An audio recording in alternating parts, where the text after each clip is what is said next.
ஒரு ஊரில் ஒரு உமன் இருந்தாளாம். அவள் வந்து ஒரு விடோவாம். அவளுக்கு வந்து ஒரு பையன் மட்டும்தான் இருந்தானாம். அவள் வந்து இந்த விறகெல்லாம் வெட்டி அதை வந்து சேல் பண்ணி அப்படி தான் அவங்க லைஃப்பை நடத்திட்டு இருந்தாங்களாம்.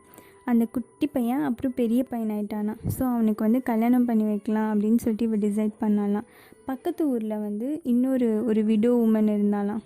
அவளுக்கு வந்து ஒரு பொண்ணு இருந்தாலாம். சரின்னு சொல்லிட்டு அவங்கக்கிட்ட போய் பொண்ணு கேட்க போவாங்களாம். அந்த விடோ உமன் வந்து ரொம்ப ஜெல்லஸாக இருப்பாளாம்.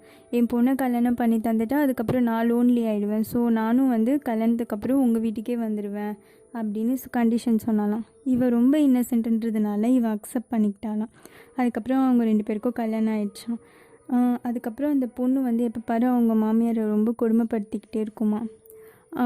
அவள் ஹஸ்பண்ட்க்கு மட்டும் நல்லா சோறுலாம் பொங்கி கொடுப்பாளாம். அவங்க மாமியாருக்கு ஏதாவது சீப்பான ஐட்டம் செஞ்சு கொடுப்பாளாம். பட் அவள் ஹஸ்பண்ட்க்கு வந்து தெரியவே தெரியாதான். நம்மளுக்கு வந்து ரைஸ் செஞ்சு தர மாதிரி தான் நம்ம அம்மாவுக்கும் செஞ்சு தராங்கன்னு அவன் வந்து நினச்சிக்கிட்டு இருப்பானா. ஒரு டைம் இவங்க வந்து இந்த இன்னசென்ட் உமன் வந்து காட்டில் போய் ரொம்ப கஷ்டப்பட்டு விறகு வெட்டிகிட்டு இருந்தாங்களாம். ரொம்ப டயர்டாக இருக்குன்ட்டு ஒரு மரத்துக்கடியில் ரெஸ்ட் எடுத்துகிட்டு இருந்தாங்களாம். அப்போ அந்த வேலை வந்து ஒரு முனிவர் போனாங்களாம். சரின்னு சொல்லிட்டு இந்த முனிவர்கிட்ட போய் ஒரு பிளெஸ்ஸிங்ஸ் வாங்க போவாங்களாம். அப்போ அந்த முனிவர் வந்து சரி நான் உனக்கு ஒரு மந்திரம் சொல்லித்தரேன் அப்படின்ட்டு அவங்க சொன்னாங்களாம். இந்த மந்திரத்தை சொல்லிவிட்டு அந்த ஆற்றுல வந்து நீ 3 தடவை மூங்கணும். 3 தடவை மூங்கினதுக்கப்புறம் உனக்கு அந்த மந்திரமும் மறந்து போயிடும், என்னோடய பிளெஸ்ஸிங்ஸும் உனக்கு கிடச்சிடும் அப்படின்னு சொல்லுவாங்க. இவளும் சரின்னு சொல்லிட்டு ஃபர்ஸ்ட் டைம் மூங்குவான். அப்போ வந்து அவளுக்கு காலெல்லாம் நிறைய ஜுவல்ஸ் வந்துடும். செகண்ட் டைம் மூங்குவா, அதுக்கு இடுப்பில் ஒட்டியானோ அந்த மாதிரி ஜுவல்ஸ்லாம் வந்துடும். தேர்ட் டைம் மூங்குவா, அவளுக்கு கழுத்தில் நிறைய ஜுவல்ஸ்லாம் வந்துடும். ஸோ அந்த ஜுவல்ஸ் எல்லாம் மாட்டிக்கிட்டு அந்த விறகெல்லாம் தூக்கிட்டு அவள் வீட்டுக்கு போவாள். இதை பார்த்ததும் அந்த ஜெல்லஸான வீடியோ வந்துட்டு எப்படியும் உனக்கு இதெல்லாம் வந்துச்சு அப்படின்னு கேட்பா. இவளும் நடந்தது எல்லாத்தையும் சொல்லுவாள். அதுக்கப்புறம் இவன் நெக்ஸ்ட் டே இவன் என்ன பண்ணுவாள், இவளும் அந்த காட்டுக்கு போயிட்டு அந்த முனிவரை தேடிக்கிட்டே இருப்பாள். தேடிகிட்டே இருக்கும்போது கடைசியில் அந்த முனிவர் கிடச்சிடுவாங்க. அந்த முனிவர்கிட்ட வந்துட்டு நேற்று வந்து நீங்கள் என் சம்பந்திக்கு ஏதோ மந்திரம் சொல்லி கொடுத்தீங்க, அதே மாதிரி எனக்கும் சொல்லுங்கள் அப்படின்னு சொல்லிகிட்ருப்பா. உடனே இவரும் வந்து சரி ஏதோ மந்திரம் சொல்லுவார்.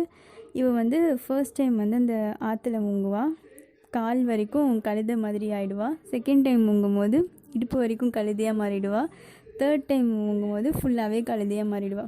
ஸோ இதை பார்த்து அந்த மருமகன் வந்து சொல்லுவானா, வர வர மாமியார் கழுதை போல் போனாலாம் அப்படின்னு சொல்லிட்டு. இதுதான் அந்த ப்ரோவர்போட ஸ்டோரி. அதுக்கப்புறம் அந்த பையன் என்ன பண்ணால், அவன் இந்த விறகு எல்லாத்தையும் தூக்கி அவங்க மாமியார் கழுதை மேலே வச்சுட்டு அதை எடுத்துகிட்டு அவன் வீட்டுக்கு போயிட்டானா. எண்ணம் போல் வாழ்க்கை அமையும்னு சொல்லுவாங்க. அந்த மாமியார் அவளோட கெட்ட எண்ணத்தினாலையும் பொறாமைனாலையும் கடைசியாக கழுதையாக மாறினான். நம்ம மனசில் எப்போவுமே நல்லதே நினைக்கணும், யாருக்குமே எதுவும் துரோகம் நினைக்கக்கூடாது, பொறாமப்படக்கூடாது. இப்படி இருந்தால் நம்மளும் நல்லா இருப்போம், நம்ம வாழ்க்கையும் நல்லா இருக்கும், நம்மளை சுற்றி இருக்கிறவங்களும் நல்லா இருப்பாங்க.